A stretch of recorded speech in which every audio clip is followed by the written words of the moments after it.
Every night in the year, 4 of us sat in the small parlor of the George at Debenham, the undertaker and the landlord, and Fetz and myself.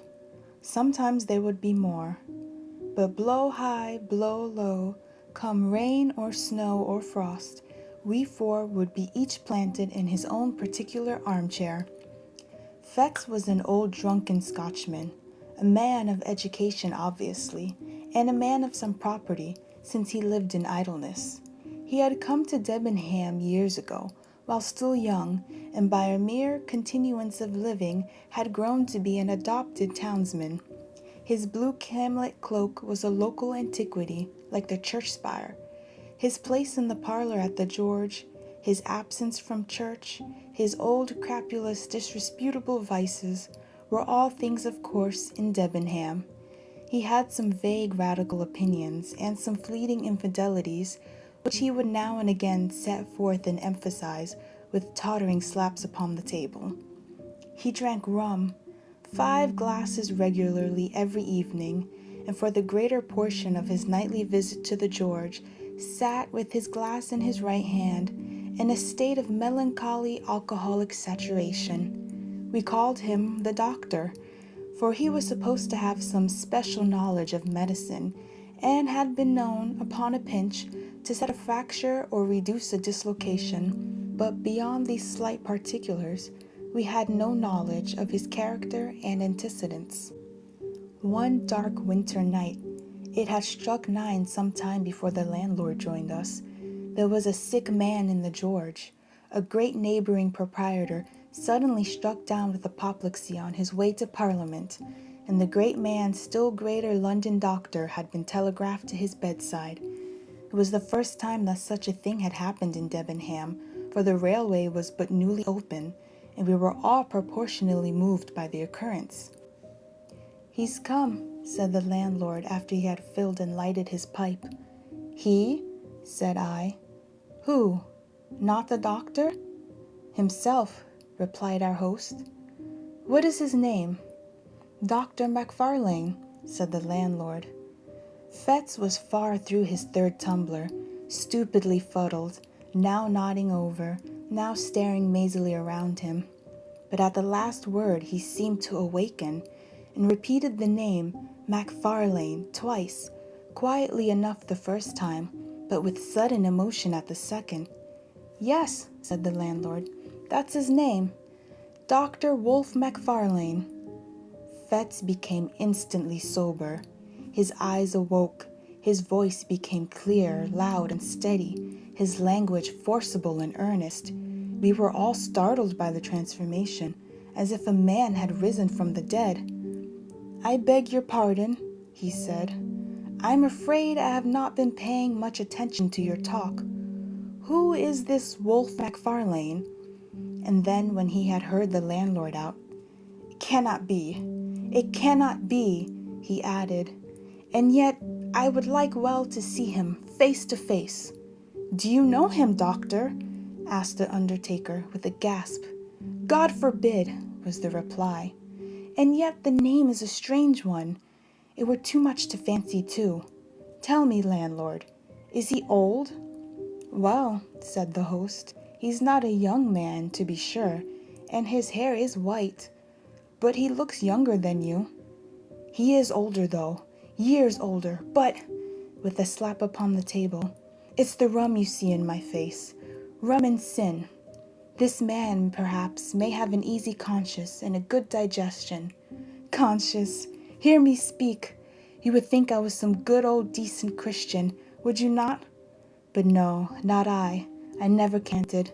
Voltaire might have canted if he'd stood in my shoes. But the brains," with a ratting fillip on his bald head, "the brains were clear and active, and I saw and made no deductions." "If you know this doctor," I ventured to remark after a somewhat awful pause, "I should gather that you do not share the landlord's good opinion." Fetz paid no regard to me. "Yes," he said with sudden decision, "I must see him face to face." There was another pause, and then a door was closed rather sharply on the first floor, and a step was heard upon the stair. "That's the doctor!" cried the landlord. "Look sharp, and you can catch him." It was but 2 steps from the small parlor to the door of the Old George Inn. The wide oak staircase landed almost in the street. There was room for a Turkey rug, and nothing more between the threshold and last round of the descent. But this little space was every evening brilliantly lit up, not only by the light upon the stair and the great signal lamp below the sign, but by the warm radiance of the barroom window. The George thus brightly advertised itself to passers-by in the cold street. Fetz walked steadily to the spot, and we, who were hanging behind, beheld the 2 men meet, as one of them had phrased it, face to face.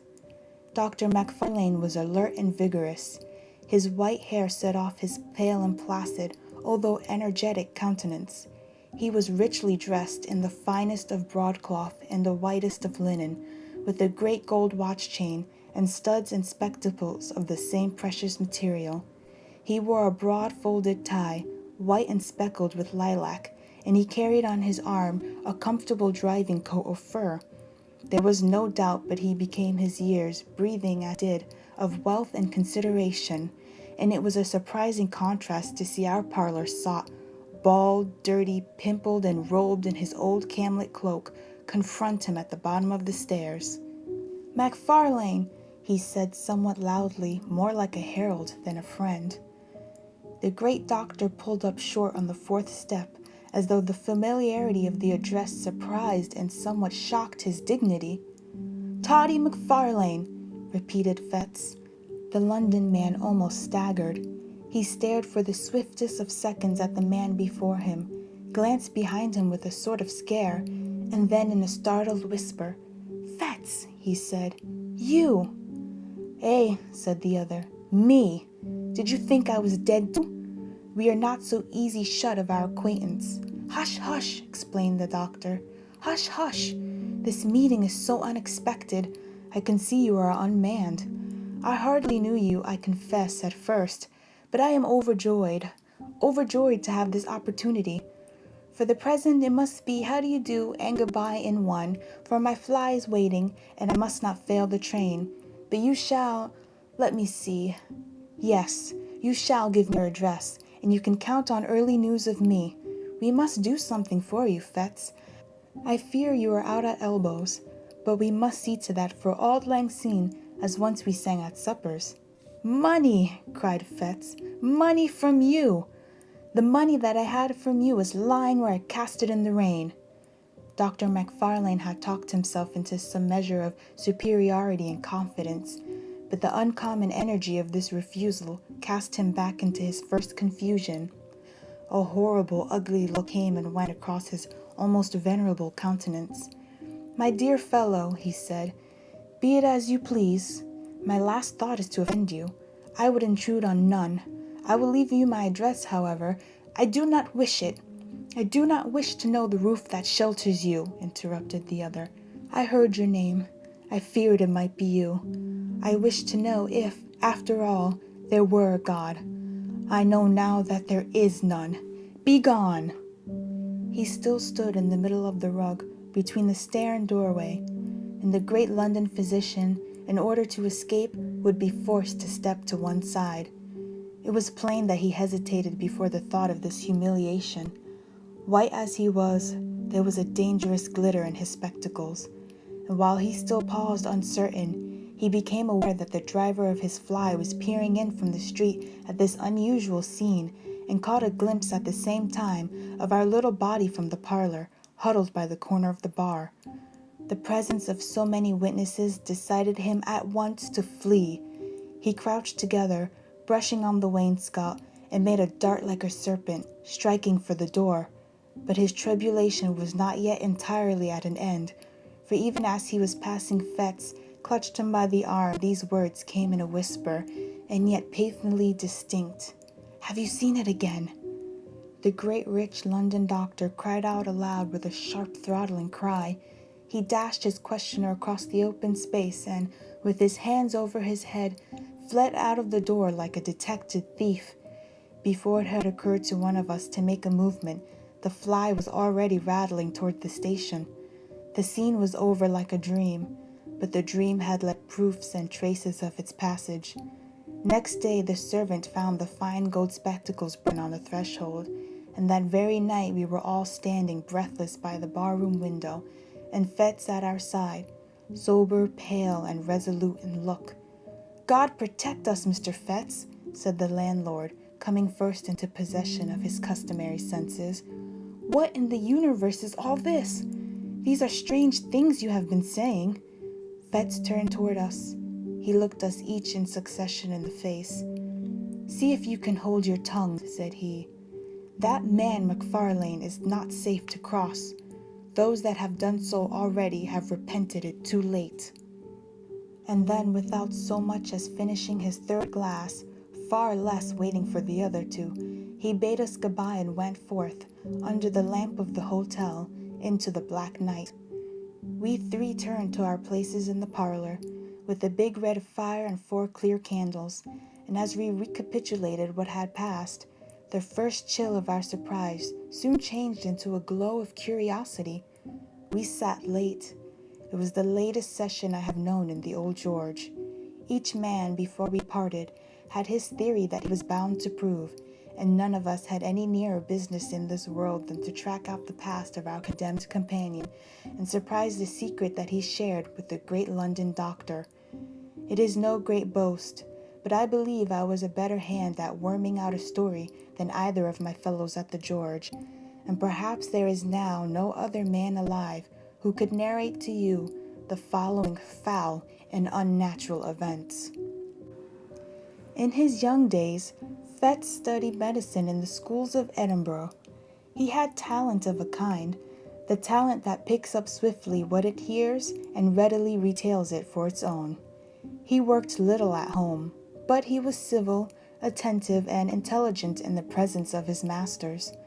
They soon picked him out as a lad who listened closely and remembered well.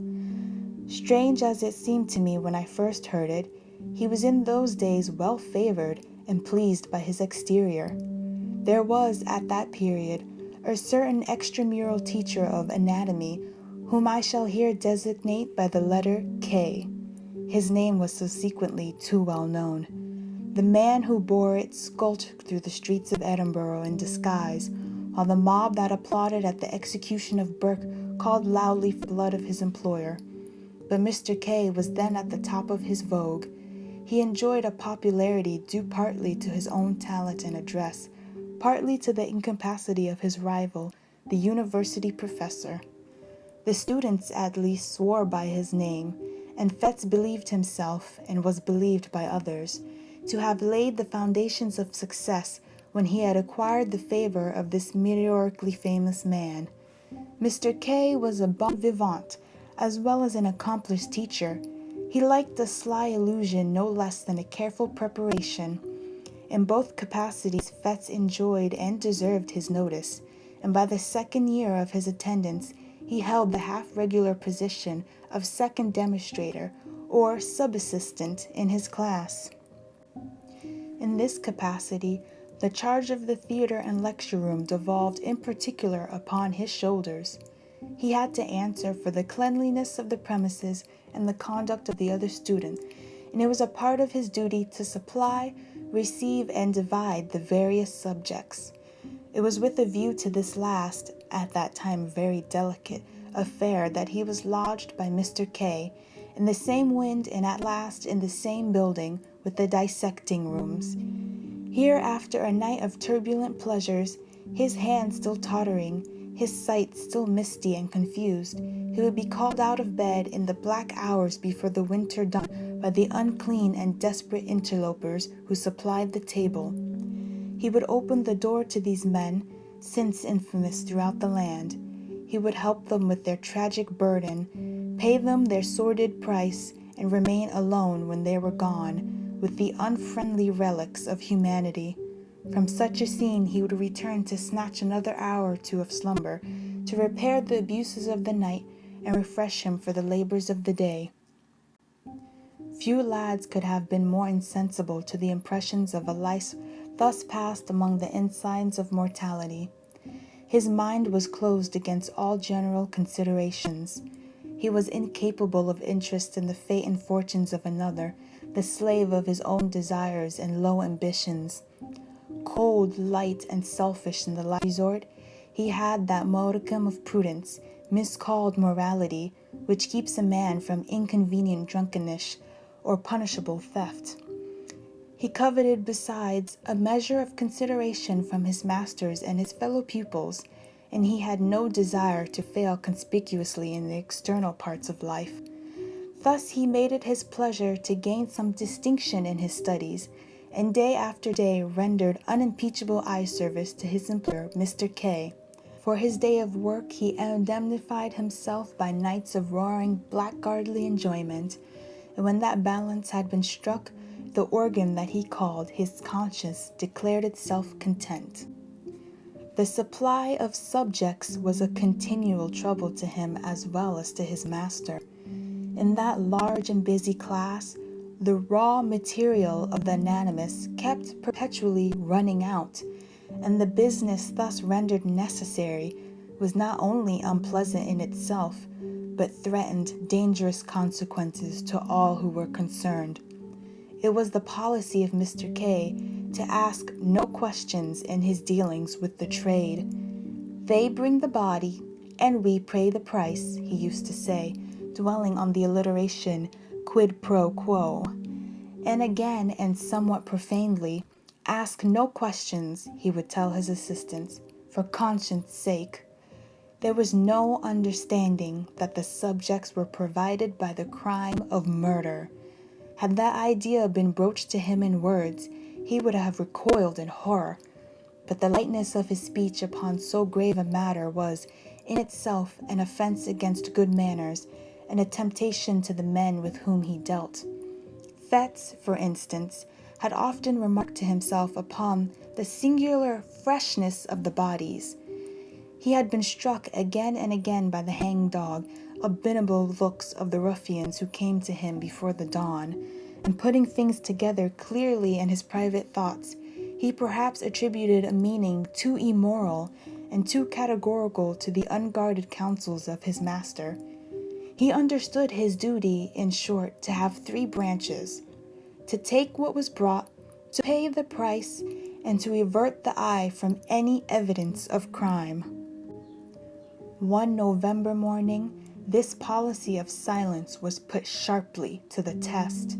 He had been awake all night with a racking toothache, pacing his room like a caged beast, or throwing himself in fury on his bed, and had fallen at last into that profound uneasy slumber that so often follows on a night of pain, when he was awakened by the third or fourth angry repetition of the concerted signal.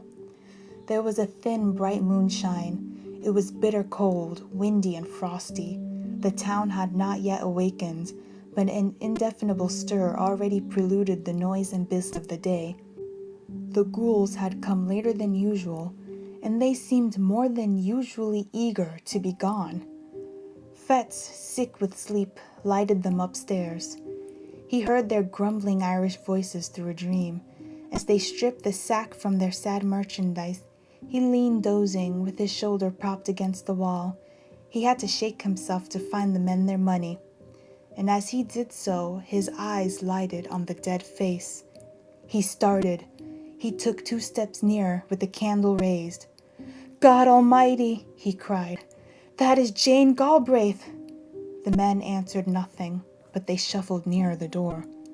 "I know her, I tell you," he continued. "She was alive and heard yesterday. It's impossible she can be dead. It's impossible you should have got this body fairly." "Sure, sir, you're mistaken entirely," said one of the men. But the other looked Fetz darkly in the eyes and demanded the money on the spot. It was impossible to misconceive the threat or to exaggerate the danger. The lad's heart failed him.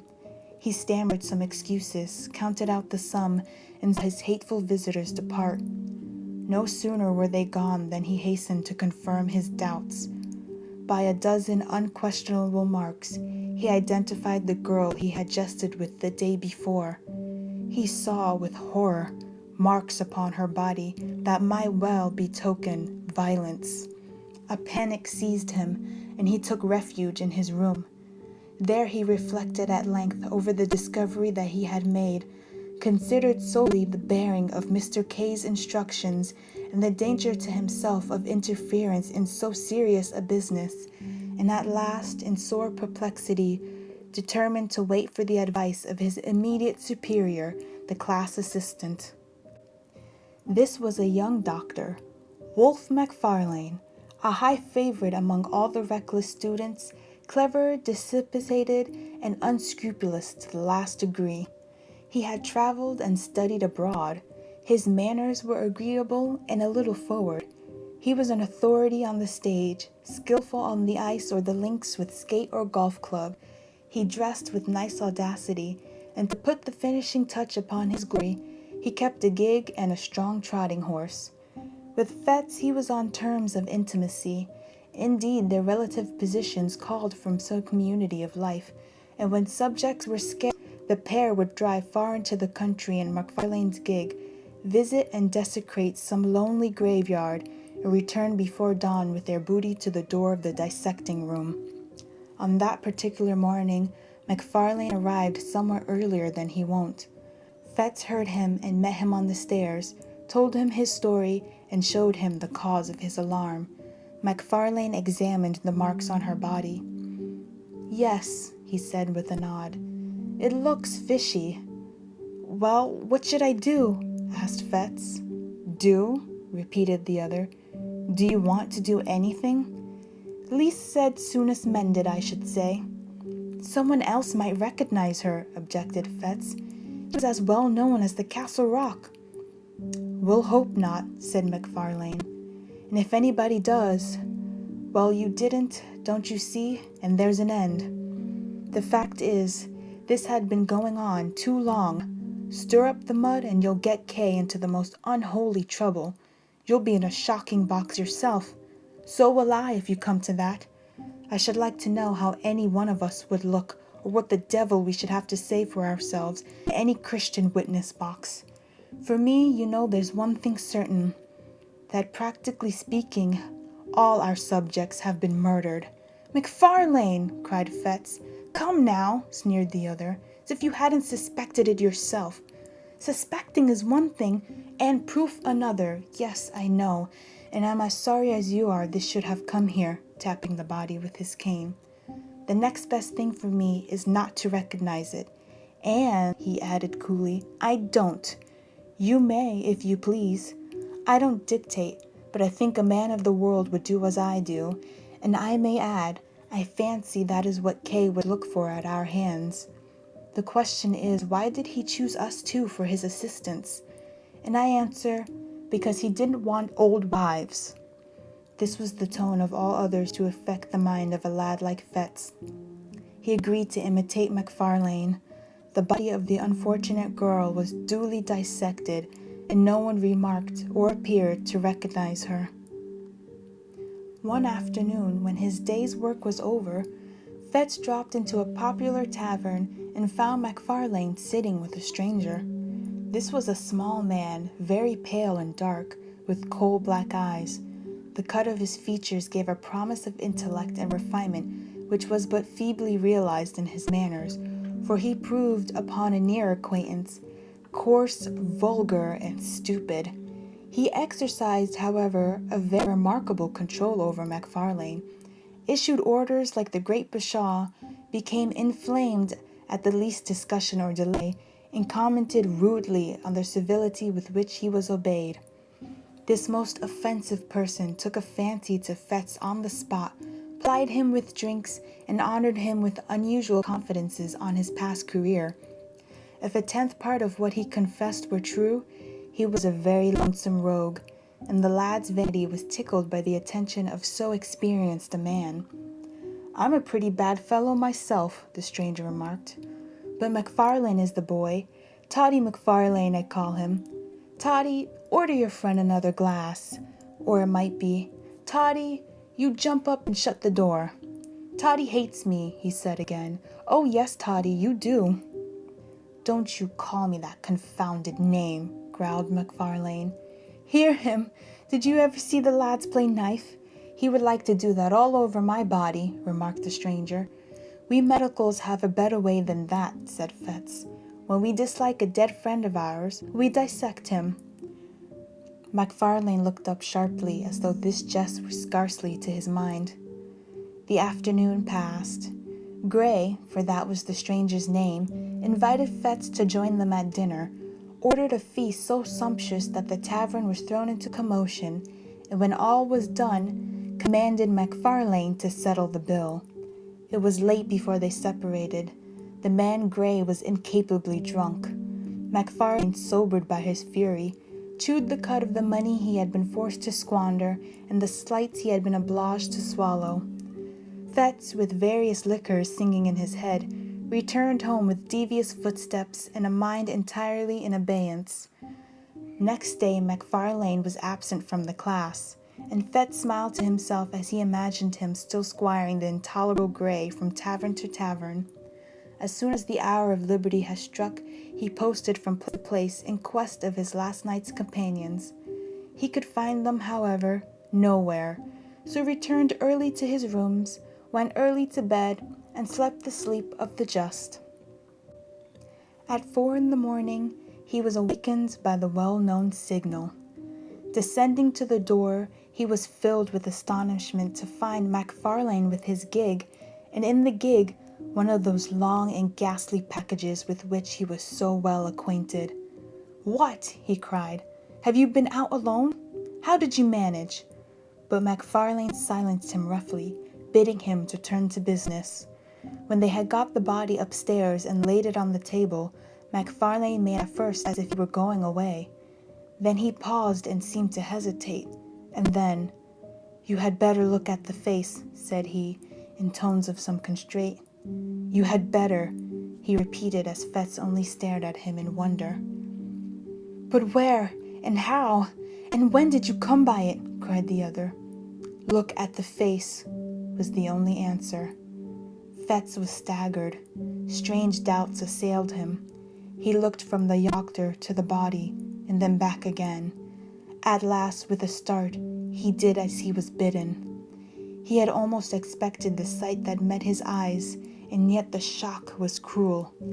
To see, fixed in the rigidity of death and naked on that coarse layer of sackcloth, the man whom he had left well clad and full of meat and sin upon the threshold of a tavern, awoke, even in the thoughtless Fetz, some of the terrors of the conscience. It was a crass to be, which re-echoed in his soul, that two whom he had known should have come to lie upon these icy tables. Yet these were only secondary thoughts. His first concern regarded Wolfe. Unprepared for a challenge so momentous, he knew not how to look his comrade in the face. He durst not meet his eye, and he had neither words nor voice at his command. It was McFarlane himself who made the first advance. He came up quietly behind and laid his hand gently but firmly on the other's shoulder. "Richardson," said he, "may have the head." Now Richardson was a student who had long been anxious for that portion of the human subject to dissect. There was no answer, and the murderer resumed. "Talking of business, you must pay me. Your accounts, you see, must tally." Fetz found a voice, the ghost of his own. "Pay you?" he cried. "Pay you for that?" "Why, yes, of course, you must. By all means, and on every possible account, you must," returned the other. "I dare not give it for nothing. You dare not take it for nothing. It would compromise us both. This is another case like Jane Galbraith's. The more things are wrong, the more we must act as if all were right. Where does old K keep his money?" "There," answered Fetz hoarsely, pointing to a cupboard in the corner. "Give me the key, then," said the other, calmly, holding out his hand. There was an instant's hesitation, and the die was cast. McFarlane could not suppress a nervous twitch, the infinitesimal mark of an immense relief, as he felt the key between his fingers. He opened the cupboard, brought out pen and ink and paper book that stood in one compartment, and separated the funds in a drawer, a sum suitable to the occasion. "Now look here," he said.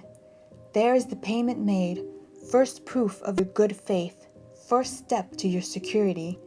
You have now to clinch it by a second. Enter the payment in your book, and then you, your part, may defy the devil. The next few seconds were for Fetz an agony of thought, but in balancing his terrors, it was the most immediate that triumphed. Any future difficulty seemed almost welcome if he could avoid a present quarrel with MacFarlane.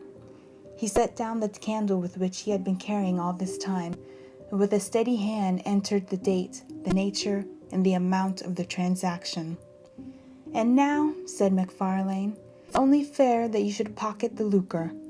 I've had my share already. By the by, when a man of the world falls into a bit of luck, has a few shillings extra in his pocket, I'm ashamed to speak of it, but there's a rule of conduct in the case. No treating, no purchase of expensive class books, no squaring of old debts. Borrow, don't lend." "MacFarlane," began Fetz, still somewhat hoarsely, "I have put my neck in a halter to oblige you." "To oblige me?" cried Wolfe. "Oh, come! You did, as near as I can see the matter, what you downright had to do in self-defense. Suppose I got into trouble, where would you be? This second little matter flows clearly from the first. Mr. Gray is the continuation of Miss Galbraith. You can't begin and then stop. If you begin, you must keep on beginning. That's the truth. No rest for the wicked." A horrible sense of blackness and the treachery of fate seized hold upon the soul of the unhappy student. "My God," he cried, "what have I done? And when did I begin? To be made a class assistant, in the name of reason, where's the harm in that? Service wanted the position, Service might have got it. Would he have been where I am now?" "My dear fellow," said MacFarlane, "what a boy you are! What harm has come to you? What harm can come to you if you hold your tongue?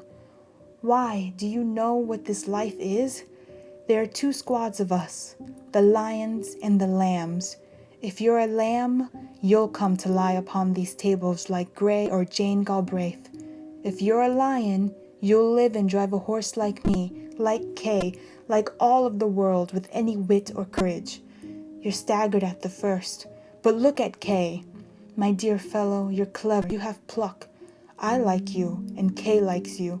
You were born to lead the hunt. And I tell you, on my honor and my experience of life, 3 days from now you'll laugh at all these scarecrows like a high school boy at a farce." And with that, MacFarlane took his departure and drove up off the wind in his gig to get under cover before daylight. Fetz was thus left alone with his regrets. He saw the miserable peril in which he stood involved.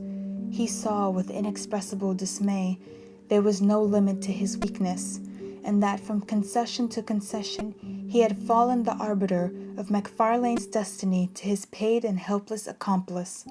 He would have given the world to have been a little braver at time, but it did not occur to him that he might still be brave.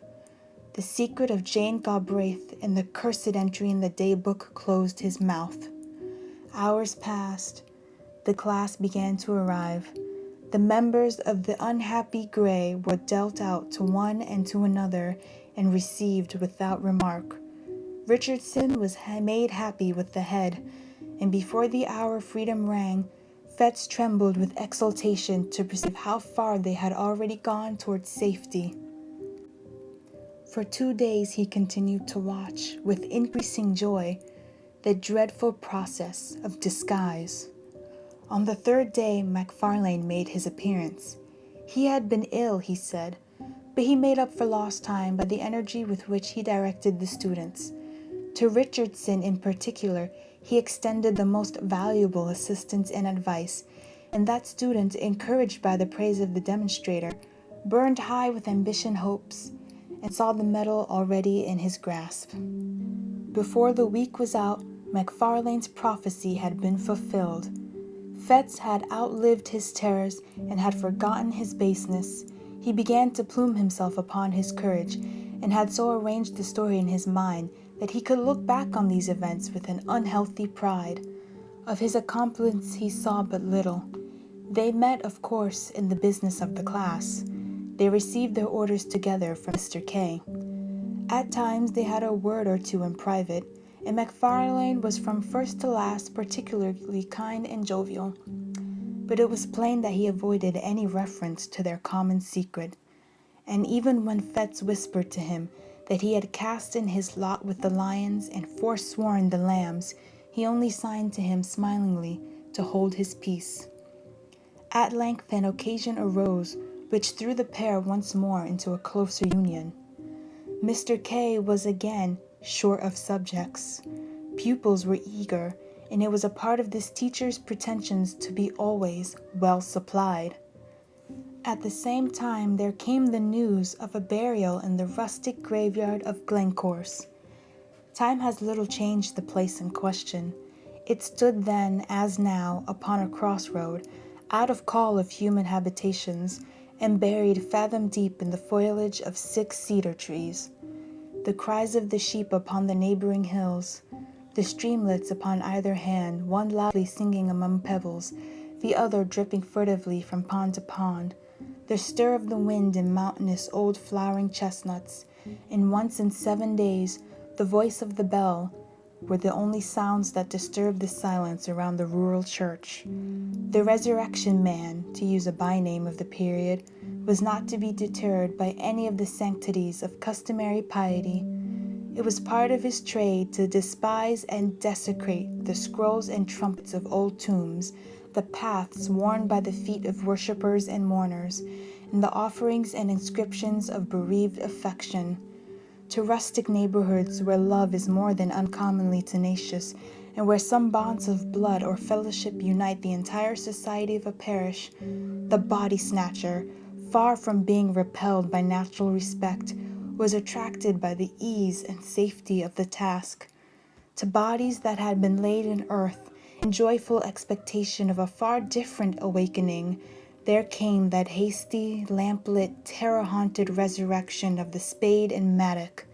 The coffin was forced, the cerements torn, and the melancholy relics, clad in sackcloth, after being rattled for hours on moonless byways, were at length exposed to uttermost indignities before a class of gaping boys. Somewhat as 2 vultures may swoop upon a dying lamb, Fettes and Macfarlane were to be let loose upon a grave in that green and quiet resting place. The wife of a farmer, a woman who had lived for 60 years and been known for nothing but good order and a godly conversation, was to be rooted from her grave at midnight and carried, dead and naked, to that faraway city that she had always honored with her Sunday's best. The place beside her family was to be empty to the crack of doom, her innocent and almost venerable members to be exposed to that last curiosity of the anatomist. Late one afternoon the pair set forth, well wrapped in cloaks and furnished with a formidable bottle. It rained without remission, a cold, dense, slashing rain. Now and again there blew a puff of wind, but the sheets of falling rain kept it down. Bottle and all, it was a sad and silent drive as far as Penuchik, where they were to spend the evening. They stopped once to hide their implements in a thick bush not far from the churchyard, and once again at the Fisher's Tryst to have a toast before the kitchen fire and vary their nips of whiskey with a glass of ale. When they reached their journey's end, the gig was housed, the horse was fed and comforted, and the 2 young doctors in a private room sat down to the best dinner and the best wine the house afforded. The lights, the fire, the beating rain upon the window, the cold incongruous work that lay before them, added zest to their enjoyment of the meal. With every glass their cordiality increased. Soon Macfarlane handed a little pile of gold to his companion. "A compliment," he said. "Between friends, these little dead accommodations ought to fly like pipe lights." Fettes pocketed the money and applauded the sentiment to the echo. "You are a philosopher," he cried. "I was an ass till I knew you. You and Kay between you, by the Lord Harry, but you'll make a man of me." "Of course we shall," applauded Macfarlane. "A man?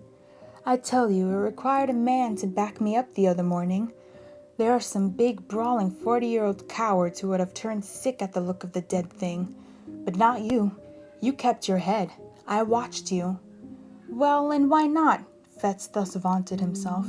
"It was no affair of mine. There was nothing to gain on the one side but disturbance, and on the other I could count on your gratitude, don't you see?" And he slapped his pocket till the gold pieces rang. MacFarlane somehow felt a certain touch of alarm at these unpleasant words. He may have regretted that he had taught his young companion so successfully, but he had no time to interfere, for the other noisily continued in his boastful strain. "The great thing is not to be afraid. Now, between you and me, I don't want to hang. That's practicable. But for all kids, MacFarlane, I was born with a contempt. Hell, God, devil, right, wrong, sin, crime, and all the old gallery of curiosities. They might frighten boys, but men of the world, like you and me, despise them. Here's to the memory of Gray." It was by this time growing somewhat late. The gig, according to order, was brought round to the door with both lamps brightly shining, and the young men had to pay their bill and take the road.